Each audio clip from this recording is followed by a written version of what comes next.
गेलेली लाईट 8 तासाच्या आत न आल्यास ग्राहकांना मिळणार प्रतिघटना 100 रुपये भरपाई. महावितरण कंपनीला दणका. अमरावती वीज ग्राहकांसाठी एक अत्यंत महत्त्वाची आणि दिलासादायक बातमी आहे.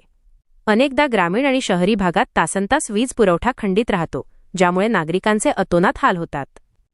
मात्र आता महावितरण किंवा वीज वितरण कंपनीच्या गलथान कारभारामुळे होणाऱ्या या त्रासाला लगाम बसणार आहे. महाराष्ट्र विद्युत नियामक आयोगाच्या नियमांनुसार ठरवून दिलेल्या वेळेत वीज पुरवठा पूर्ववत न केल्यास वितरण कंपनीला आता ग्राहकांना आर्थिक भरपाई द्यावी लागणार आहे. काय आहे नवीन नियम? महाराष्ट्र विद्युत नियामक आयोगाच्या वितरण परवानाधारकांच्या कृतीची मानके. नियमावलीनुसार वीज पुरवठा सुरळीत ठेवणे ही कंपनीची प्राथमिक जबाबदारी आहे. जर वीज पुरवठा खंडित झाला आणि तो निर्धारित वेळेत सुरू झाला नाही, तर ही कंपनीची सेवा त्रुटी सर्व्हिस लॅप्स मानली जाईल. भरपाईची तरतूद. ग्रामीण भाग वीज पुरवठा खंडित झाल्यानंतर 8 तासांच्या आत तो सुरळीत न झाल्यास ग्राहकाला प्रतिघटना 100 रुपये भरपाई मिळण्याचा अधिकार आहे. शहरी भागासाठी ही कालमर्यादा 4 तासांची असून यावेळेत काम न झाल्यास कंपनी भरपाई देण्यास बांधील आहे. भरपाई कशी मिळवावी? तक्रार नोंदवा. सर्वप्रथम आपल्या परिसरातील महावितरणच्या कार्यालयात वीज पुरवठा खंडित झाल्याची रीतसर तक्रार नोंदवा आणि तक्रार क्रमांक कंप्लेंट नंबर घ्या. 2.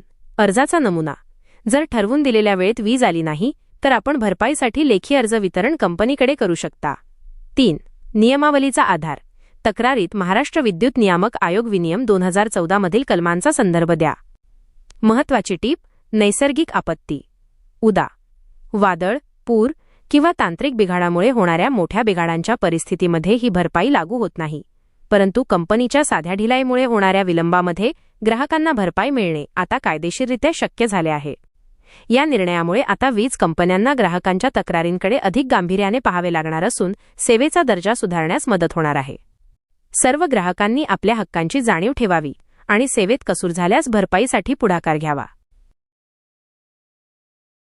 व्हिडिओमधील शासन निर्णय व परिपत्रक आपणास हवे असेल तर ते आपल्या शासन निर्णय व परिपत्रक या टेलिग्राम चॅनलवर उपलब्ध करून देण्यात आलेले आहे. त्या ठिकाणावरून आपण ते डाउनलोड करून घ्यावे.